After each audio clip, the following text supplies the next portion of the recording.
तीन धर्म हुए। एक हुए मानव धर्म यानी सामाजिक धर्म हुए, ठीक है, उस पर चल रहे कि नहीं चल रहे उसका आप विचार कर लेना। एक है आत्म धर्म। आत्म धर्म यानी जो महात्माओं की खोज करे मनुष्य शरीर में रहते हुए। बाबा जी ने कहा कि महात्मा तुमको ऐसे नहीं मिलेंगे। वो कैसे मिलेंगे? कोई भूखा आ जाए तो उसको रोटी खिला दो, प्यासा आ जाए उसको पानी पिला दो, सबके प्रति दया की भावना रखो। कौन सी भावना? दया की भावना रखो। भूखा आ जाए उसको रोटी खिला दो, प्यासा आ जाए उसको पानी पिला दो, तो तुमको महात्मा मिल जाएंगे। और जब महात्मा मिल जाएंगे तो तुमको ये बता देंगे तुम असल में कौन हो, कहां से आए, कहां जाना है और यहाँ पर कितनी देर के लिए तुम रहवासी और रहे हो। स्वामी जी महाराज ने कहा जब महात्मा मिल जाएंगे तो तुमको आत्म धर्म पर चलाएंगे। पहले तो सामाजिक धर्म पर चला देंगे, फिर आत्म धर्म पर चला देंगे। इसलिए तो प्रेमियों, स्वामी जी महाराज ने कहा कि ध्यान भजन सुमिरन का रास्ता लेकर के जो अंतर्मुख होकर के ध्यान भजन सुमिरन का कार्य करता है वो आत्म धर्म पर चलता है, वो स्वधर्म पर चलता है। और स्वधर्म पर जो चलता है, गुरु महाराज ने कहा कि देखो धर्म पर चलने वाले को सुख ही सुख मिलता है। सुख कैसे मिलेगा? बड़े घराने में जन्म मिल जाएगा, या फिर यहां से निकाला जाएगा तो स्वर्ग वैकुंठ में डाल दिया जाएगा। बाबा जी ने कहा स्वर्ग वैकुंठ में 2-2 लाख वर्षों तक तुमको रखा जाएगा और वहां आनंद ही आनंद है, सुगंधी ही सुगंधी है। गुरु महाराज ने कहा वो कोई काम धंधा नहीं, कोई बीमारी नहीं, कोई लड़ाई नहीं, कोई झगड़ा नहीं, वहां सुख ही सुख है। ये किससे? धर्म पर जब चलोगे, पुण्य जब करोगे तब। फिर गुरु महाराज ने कहा कि जब अधर्म पर चलोगे तो लक्ष्य 84 में डाल दिया जाएगा, नर्क 84 में डाल दिया जाएगा और वहां से जब निकाला जाएगा मनुष्य शरीर में जब आओगे तो कहा जाओगे? अब आप और हम कहते हैं ना कि भाई हम गरीब है। गरीब किस लिए है? गुरु महाराज ने कहा कि तुम्हारे कर्म दूषित है, तुम्हारे पिछले जन्मों के कर्म इतने दूषित है जिसके लिए तुम गरीब घराने में जन्म लिया, तुम बीमार हुए, तुम कोढ़ी हो, तुमको रोग लगा हुआ है, तुम पाई पाई के लिए मोहताज हो और तुमको काम धंधे की तकलीफ और तुम जो है बड़े परेशान। किस लिए? बुरे कर्मों के कारण। अधर्म के चलने पर तुम दुख, अधर्म पर चलोगे, अनीति पर चलोगे, दुराचार करोगे, पाप करोगे, मांसाहार करोगे, शराब पियोगे और माँ बहनों को कुदृष्टि डालोगे, यानी अधर्म।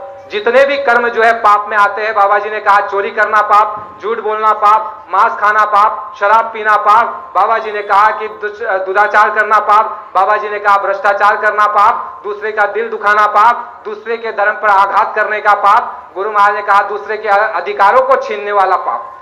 स्वामी जी महाराज ने कहा जैसे आप और हम देखो आज पशु पंछियों के अधिकारों को छीना जा रहा है।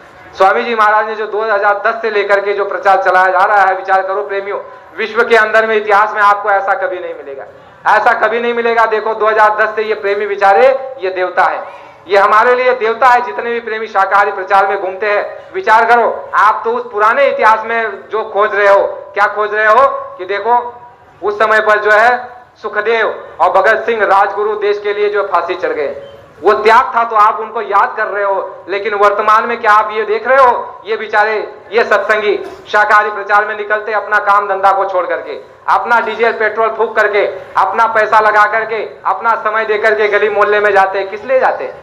क्या इनको काम धंधा, इनको परिवार नहीं है? इनको क्या आपके पास रोटी मांगने के लिए आते हैं? क्या कपड़ा मांगते हैं? ये देवता है। आज के समय पे ये देवता है, लेकिन मानव की बुद्धि जो है इतनी दूषित हो गई है कि इतना भी नहीं समझ पा रहा है कि जो बेचारे गली मोहल्ले में आ रहे चिल्ला रहे रोज सुबह आकर के, ये किसके लिए, किसके लिए? क्या इनको जो है कोई किसी बात की कमी है? इनके पास सब कुछ है।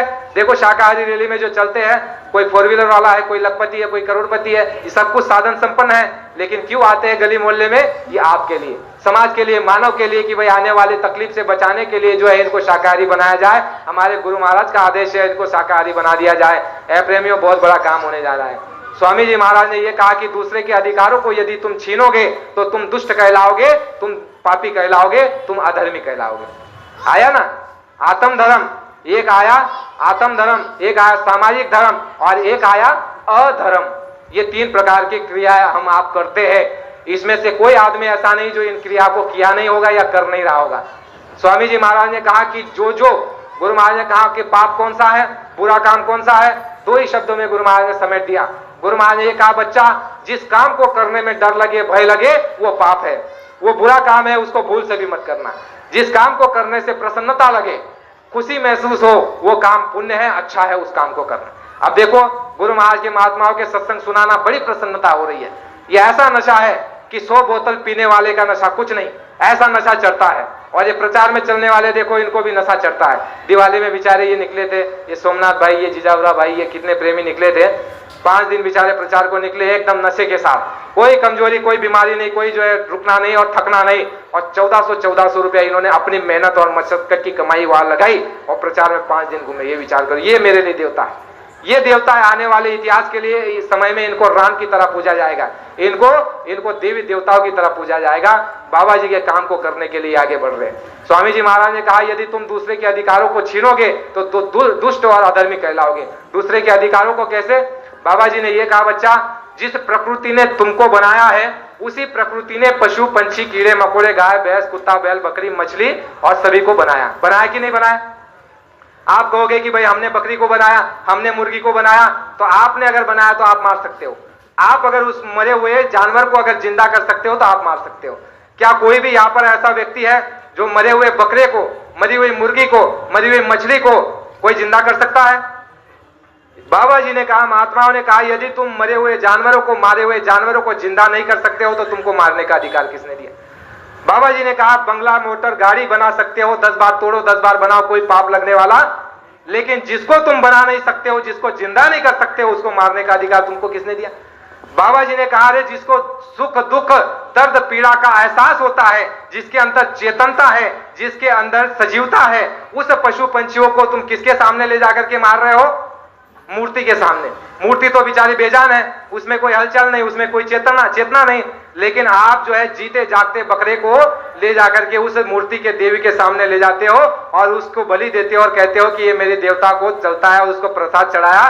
तो महात्मा ये कहते हैं, गुरु महाराज ने ये कहा कि माटी का तुम देव बनाते, ताको देते जीव, और जीव रचा वो जीव में रमता, कैसे मिलेगा पीऊ?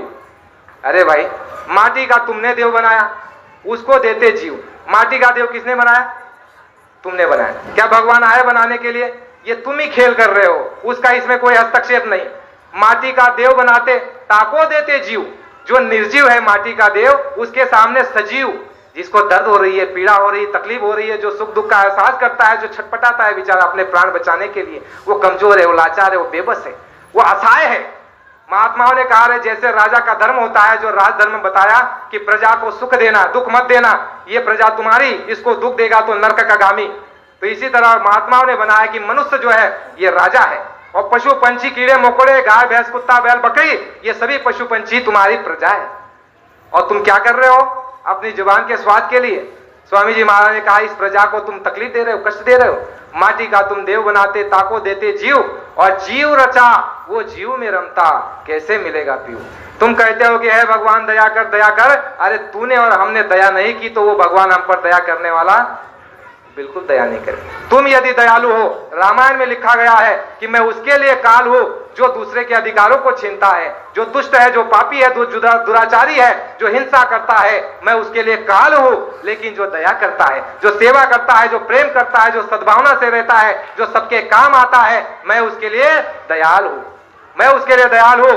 ये जो है आपके धर्मशास्त्र कहते हैं। तो स्वामी जी महाराज ने यह कहा कि बच्चा जिन पशु पंछियों के अधिकारों को आप छीन रहे हो, बाबा जी ने कहा कि उनको जीने का अधिकार था, उनके जीने के अधिकारों को आपने छीन लिया अपने जुबान के स्वाद के लिए। स्वामी जी महाराज ने कहा उन पशु पंछी के गले पर आपने छुरी चला दी और कैसी दुर्दशा उसकी की, आपने अपनी बुद्धि से विचार नहीं किया।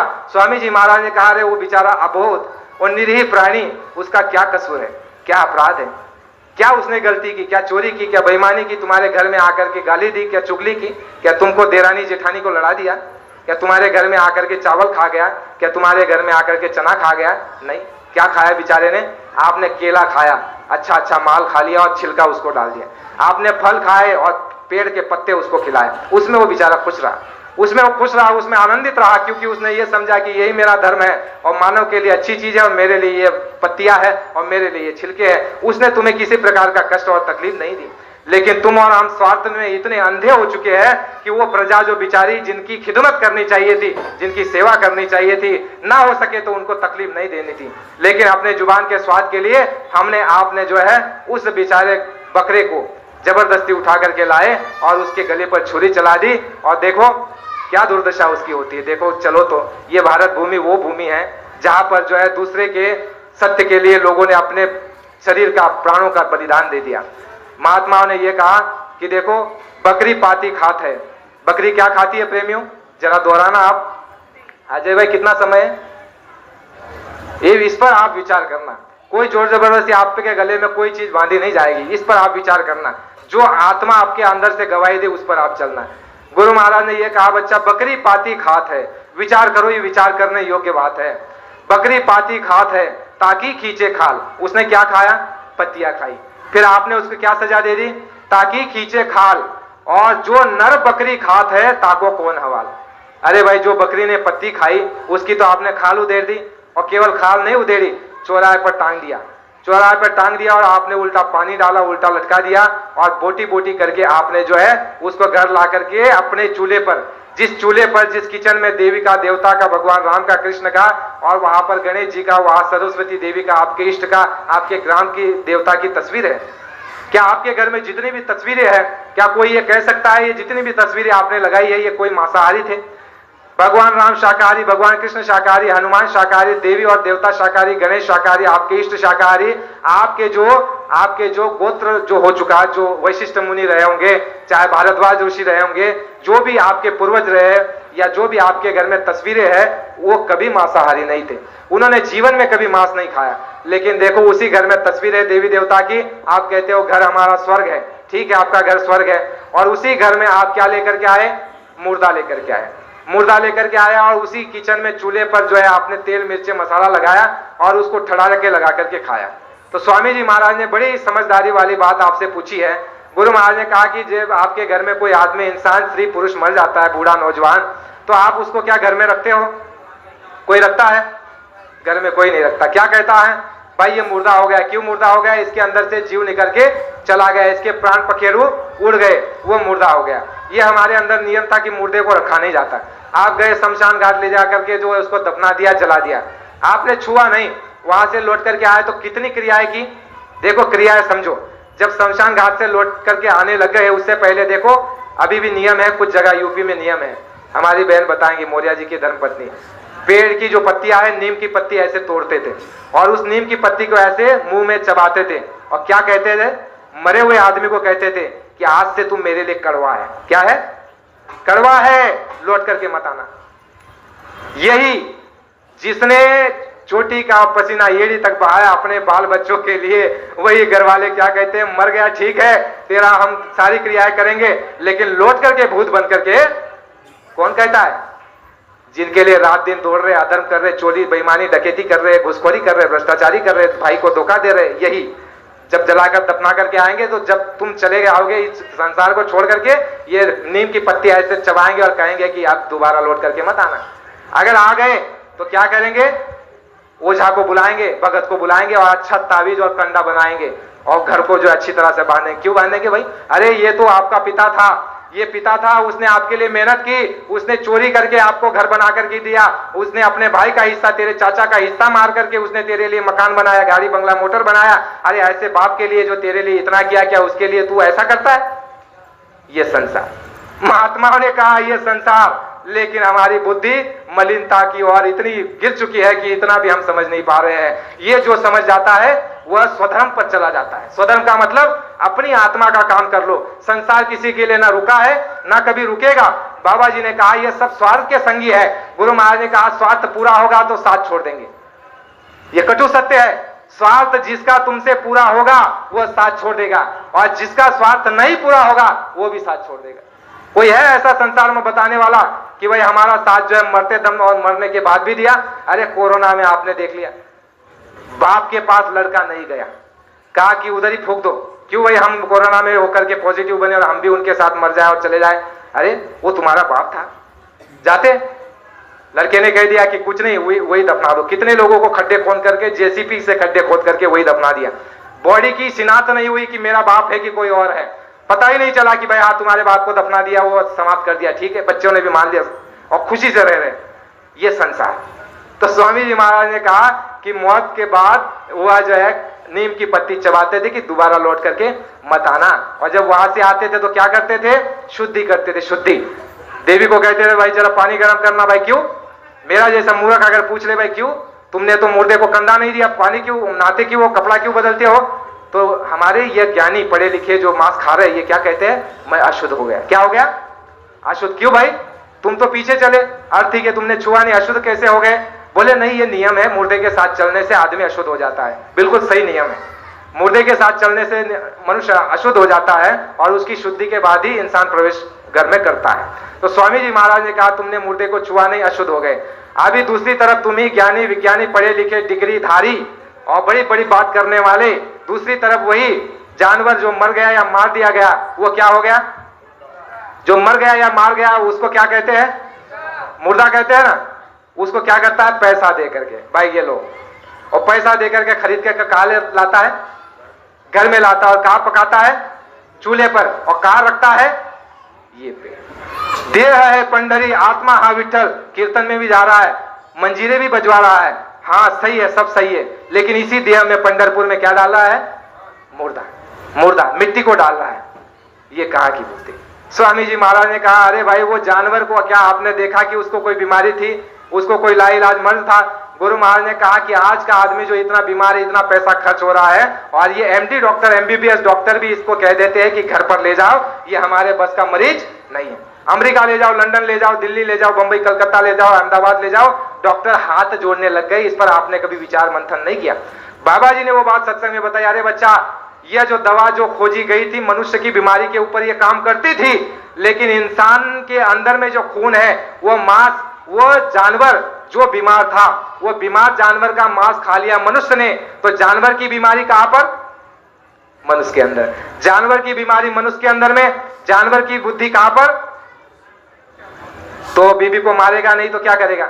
वो भाई का हिस्सा नहीं मारेगा तो क्या करेगा? वो चोरी नहीं करेगा तो क्या करेगा? भाई जानवर पशु को तो इतना ज्ञान है नहीं। तो गुरु महाराज ने क्या कहा कि जैसे खावे अन्न वैसे होए आपका मन, जैसे पियोगे पानी वैसे होगी आपकी वाणी। ये नियम है।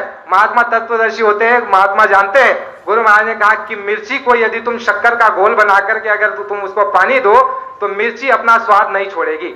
ऐसे यहाँ के नियम है। तो स्वामी जी महाराज ने प्रेमियों ये कहा, बहुत संक्षिप्त में आप समझिए। गुरु महाराज ने यह कहा कि बच्चा जाकर के देश दुनिया में आवाज लगा दो कि आने वाले समय में मांसाहारी और शराबियों को प्रकृति सख्त से सख्त सजा देने जा रही है।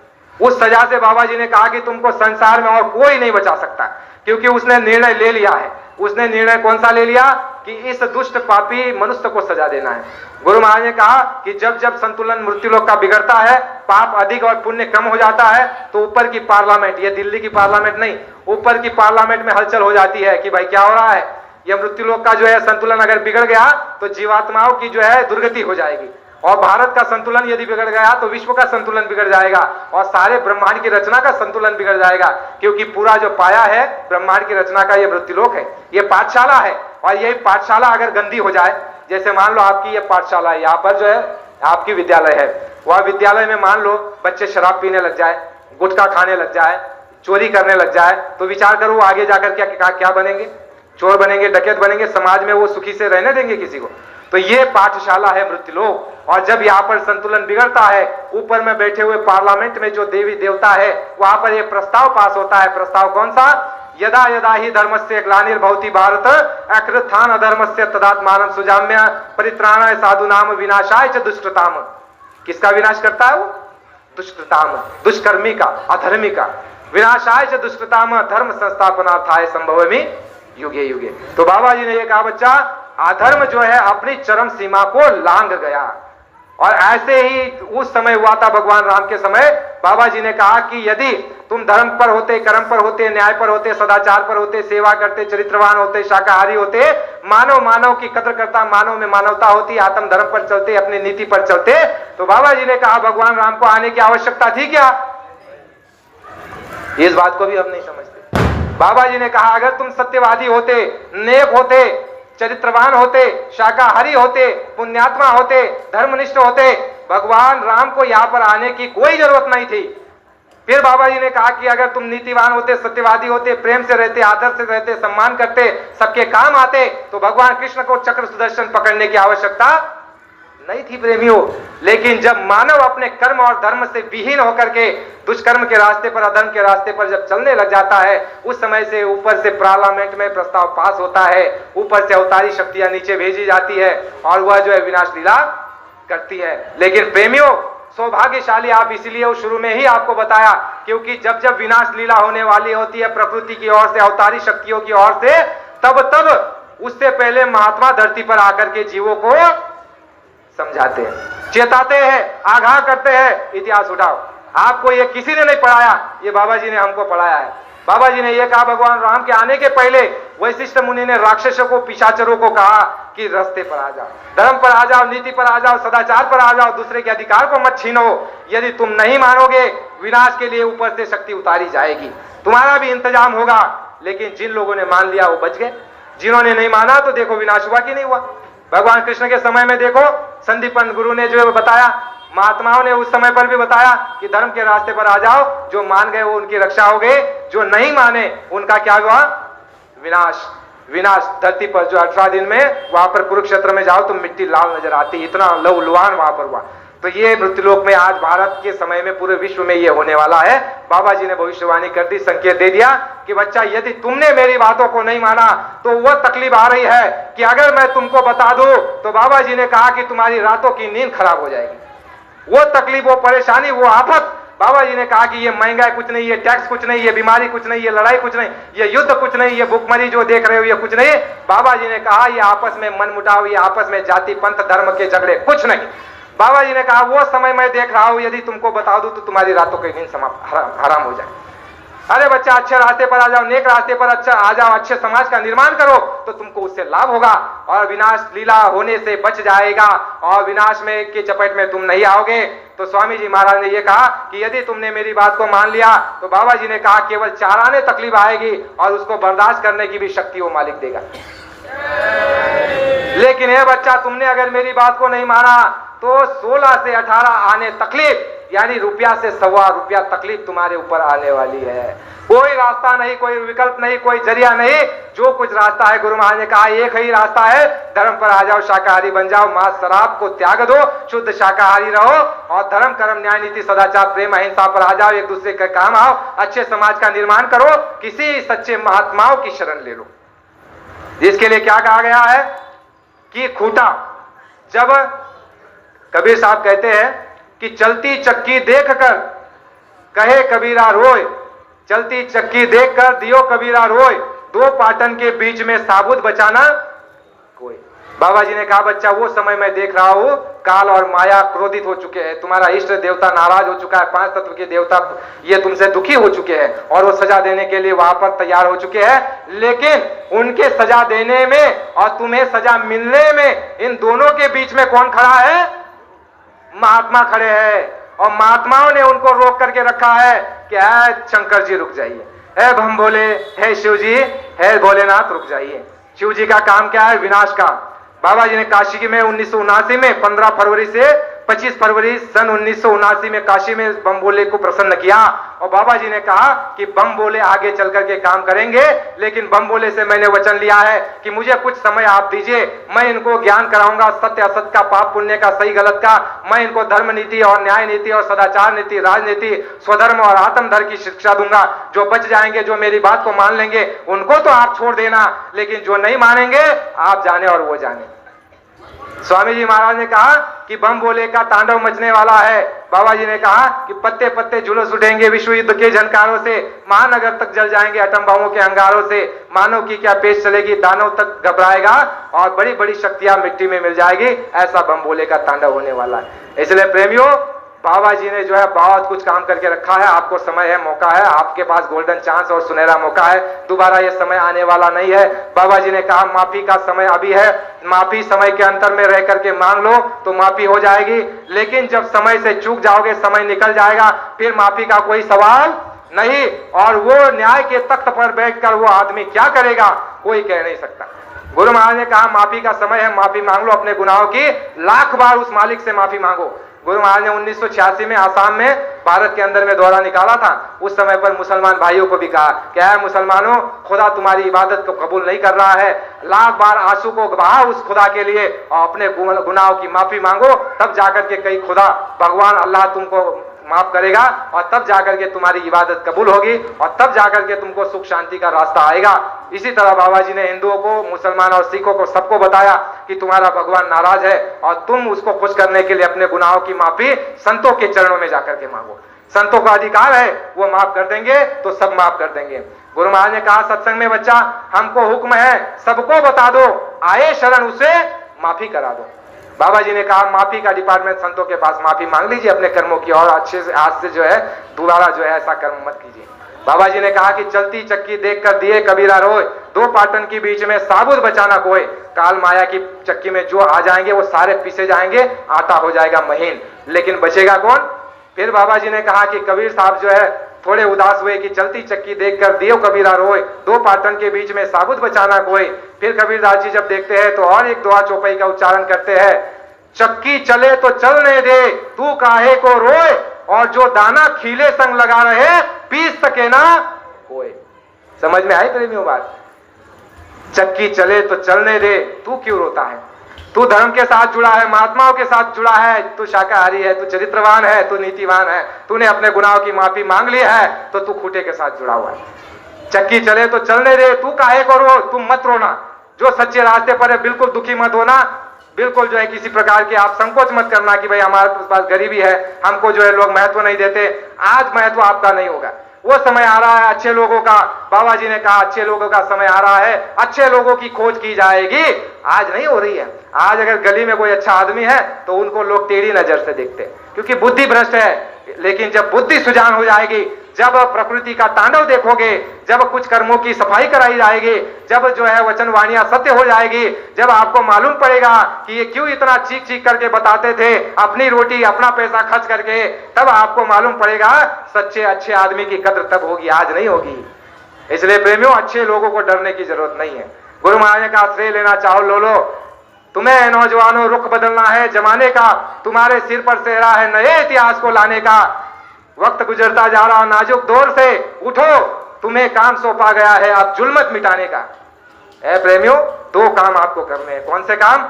जो गुरु महाराज की बात को समझ गया वो अपने समाज में, परिवार में अच्छे से रहे, किसी को दिल ना दुखाए, किसी को तकलीफ ना दे, सामाजिक नियम बना करके रहे, अच्छे से रहे, तकलीफ मत दे, पाप न करे। और जो उससे अधिक समझ गया हो वो बाबा जी के काम में लग जाए, वो बाबा जी के काम में अपने जो है सर्वस्व निछार कर दे।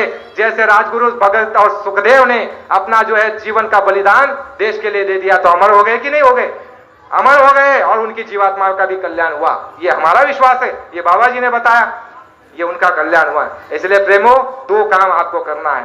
दो काम करोगे तो फायदे में रहोगे, तीसरा काम करोगे तो नुकसान में रहोगे। अधर्म के रास्ते को छोड़ दीजिए, धर्म के नीति में, नियम में, मर्यादा में रहिए, सबको मदद पहुंचाइए, अपने वचन वाणी कर्म से किसी को तकलीफ मत दीजिए। और दूसरा काम क्या करिए? अगर समझ गए होंगे कीर्ति कमाना है, नाम कमाना है, तुम्हें नौजवानों रुख बदलना है जमाने का, तुम्हारे सिर पर सेहरा है नए इतिहास को लाने का। नया इतिहास आ रहा है, आओ सतयुग तुम्हारा हार्दिक स्वागत है। तो सतयुग का सेहरा किसके सर पर? जो बाबा जी के काम में उतर चुके हैं, सर्वस्व अपना निछावर कर चुके हैं, ये देवता है। ये आने वाले समय में मैं तो ये मानता हूं इनके मंदिर बनेंगे, इनके मंदिर बनेंगे जो आज काम कर रहे हैं। आवश्यकता आज है। आप शिवाजी महाराज का इतिहास पढ़ते हो और झूल उठते हो, लेकिन आज भी तो शिवाजी की जरूरत है, आज भी छत्रपति शिवाजी महाराज की जरूरत है, आज भी भगत सिंह की जरूरत है, आज भी सुभाष चंद्र बोस की जरूरत है, आज भी लाला लाजपत राय की जरूरत है, आज भी महात्मा गांधी की जरूरत है, आज भी भक्त प्रहलाद की जरूरत है, आज भी कबीर नानक पलटू की जरूरत है। वो कौन है? आज भी मीरा की जरूरत है, आज भी सजो की जरूरत है, आज भी रानी लक्ष्मीबाई की जरूरत है। लेकिन कहां खो गई हमारी रानी लक्ष्मीबाई? मोबाइल में खो गई, टीवी में खो गई। प्रेम, ये भारत कभी नहीं था। इसलिए जगाओ, अपने अंदर के पुरुषार्थ को जगाओ, अपनी भूमि के महत्व को समझो। महात्माओं की ये हमारे ऊपर ऋण है, इस भूमि का ऋण है, इस देश का ऋषि मुनियों का ऋण है, संतों महात्माओं का ऋण है, अपने माँ बाप का ऋण है, समाज का ऋण है। उस ऋण को चुकाने का समय आ चुका है। इसलिए प्रेमियों, समय अधिक हो गया है। इन्हीं दो शब्दों के साथ आप सभी से भूल चूक की माफी चाहते हैं। जो अच्छा लगा उसको आप प्रसाद रूप में स्वीकार करेंगे। यदि कोई भूल चूक हो गई हो तो आपका भाई बच्चा बालक समझ करके माफ करेंगे। यही आशा उम्मीद मालिक के चरणों में करेंगे। अंत में बड़े प्रेम प्यार से मालिक के नाम का उच्चारण हम आप सभी करेंगे। और एक बात बता देता हूँ प्रेम, जय गुरुदेव नाम परमात्मा का हुआ करता था पहले। बाबा जी ने 11 दिसंबर 1959 में जय गुरुदेव नाम जगाया देश के अंदर, और ये कहा बच्चा ये कलयुग में तुम्हारी मदद करेगा, आजमा लेना तुम इसको, हर मुसीबत तकलीफ संकट में इस नाम को आजमाते रहना। कोई कितना भी कहे, कहते हैं ना आज कह रहे कुछ लोग कह रहे जय गुरुदेव से ये नहीं वो नहीं, मानना मत, बाबा जी का वचन है, कोई कितना भी कहे तुम जय गुरुदेव नाम की परीक्षा लेते रहना। बच्चा ये कलयुग में बड़ा मददगार है, संसार में भी और आत्म कल्याण में भी। तो ये काम गुरु महाराज ने जय गुरुदेव नाम को कब जगाया? जैसे नानक साहब ने वाहेगुरु नाम जगाया था 11 तारीख दिसंबर महीना सन 1959। फिर वहां से लेकर के बाबा जी ने सन 1998 तक जय गुरुदेव नाम परमात्मा का दोहराते थे अपने प्रेमियों से। लेकिन आया यही दिन कार्तिक पूर्णिमा 4 नवंबर सन 1998 का समय आया। बाबा जी ने अपने प्रेमियों को कहा कि बच्चा आज से जय गुरुदेव नाम परमात्मा का नहीं कहेंगे, जय गुरुदेव नाम प्रभु का कहेंगे। प्रभु कौन? सभी जीवात्माओं का सृजनहार, सच्चा पिता, जो तुम्हारा माई बाप है, जिसने तुम्हें जन्म दिया है, जीवात्मा को, शरीर का नहीं। शरीर के तुम्हारे हमारे बहुत माँ बाप हो गई है, हम कभी उनके बच्चे बने, कभी वो हमारे बच्चे बने। जय गुरुदेव नाम को बाबा जी ने कहा, जय गुरुदेव नाम प्रभु का आज ही के दिन बाबा जी ने उच्चारण किया था। जय गुरुदेव नाम प्रभु का आज से होगा 4 नवंबर सन 1998 से कार्तिकी पूर्णिमा, उस समय गुरु नानक जयंती थी प्रेमियों। इस इतिहास को भी आज याद रखना, कितने सौभाग्यशाली है आज का दिन, इतिहास में याद किया जाएगा।